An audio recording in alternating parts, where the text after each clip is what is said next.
It's your neighborhood sociopath. I want to explain the difference between socio and psychopath. There's about 1 million videos already out there on this topic, and I couldn't find one that was made by a sociopath. So here's yours truly. By the way, I'll be linking all sources in the description, so if you want to check them out, go ahead. Before we get started, the correct term for this is anti-personality disorder. By definition, a person with this disorder manifesting itself in extreme antisocial attitudes and behavior and a lack of conscience. But we're going to refer to it as sociopath because that's how I learned it. I was diagnosed with it at 18, but was not jokingly, called a no emotional jerk since middle school. The diagnosis really didn't change anything other than it let me explain as to why I can look like this. My diagnosis aside, lots of people confuse socio with psychopath. Is there some commonalities? Yes. Are they the same? Absolutely not. Let's break them down. Psychopaths are typically associated with serial killers and are often described as someone who is callous, unemotional, and morally deprived. To quote Very Underwell Mind, I should also mention it is an unofficial diagnosis as of yet. Psychopaths often share traits among each other. The most common one I could find along my search were antisocial behavior, narcissism, callous, lack of guilt, and lack of empathy. Very Well Mind also mentions lack of fear and impulsivity, which we'll touch on later. Antisocial behavior in itself is debatable here. A couple people to note to prove this are Ted Bundy and John Wayne Gacy. Fun fact, they're both famous serial killers, but were often described as very personable and often extremely charming. Psychopaths are very meticulous and plan and follow to a routine. That goes for how they act and who they talk to as well. I'm going to continue to use serial killers here because their habits and trends are easier to show. But I'm going to note there's 1.2% of the population who are psychopaths. Doing some math, that's over 70 million people in the world. And a very, very, very small percentage of that actually turn into serial killers. But back to Ted Bundy, even when he was in court, he was an average guy. He represented himself and was shown to have a very great knowledge. All testimonies about him showed he was a very caring guy, which leads into the meticulous fact. When he was doing his nasty unalives, they said his face would snap into that of a monster. While not a literal monster, he faked a personality to achieve his goal. Not a great goal if you ask me. Majority of psychopaths do follow this trait of being personal because it benefits their goal. I know that seems like a bit of information just spread all over the place. I promise it does serve a purpose. Psychopaths themselves share the attitude of not afraid to hurt people, both physically or mentally, to achieve something that they feel is their benefit or their goal. Pair this with the ability to fake a personality or fake a behavior, and you got yourself someone who seems normal on the outside, but is ruthless on the inside.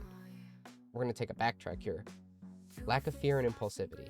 Lack of fear is a very crude description as they fear not getting what they want.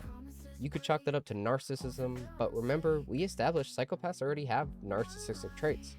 So getting angry or fearing not getting what they want is right about what you'd expect. Now the impulsivity part.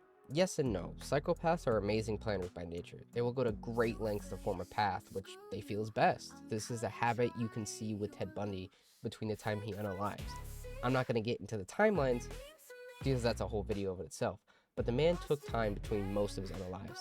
The yes part is their emotions. You can see when he was stressed or scared, he went unalive if he felt like he would get caught, noted by his out-of-routine unaliving of a couple children.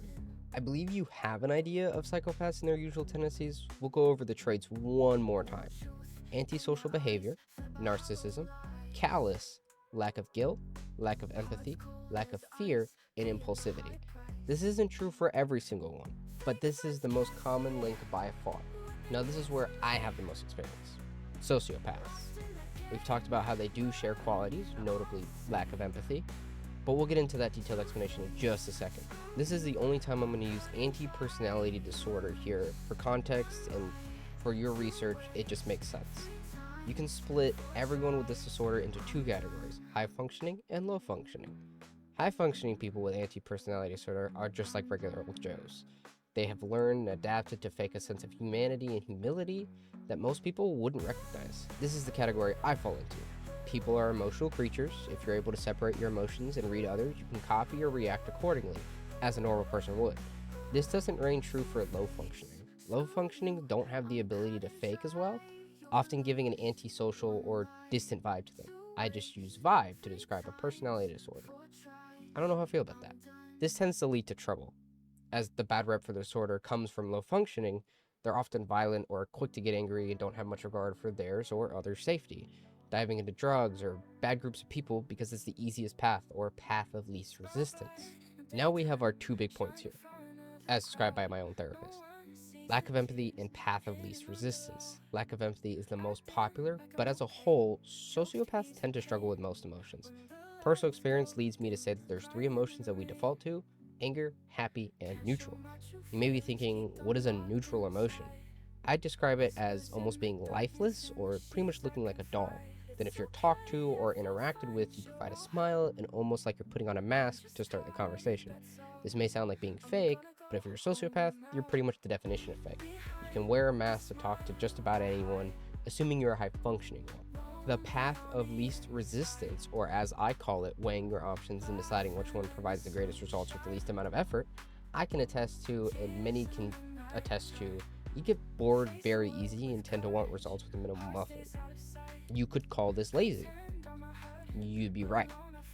But just because you're lazy, don't go calling yourself a sociopath. I will say it's more about being efficient more than just not wanting to work.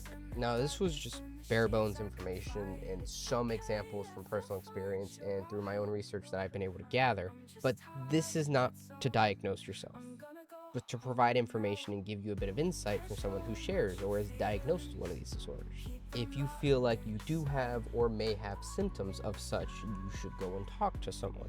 They often have treatments and things so that way you could feel some of the emotions you're missing or learn to abide yourself and form into social cues and be a high functioning if you're low functioning. But I hope you all enjoyed, and let me know if you have any suggestions for the next time.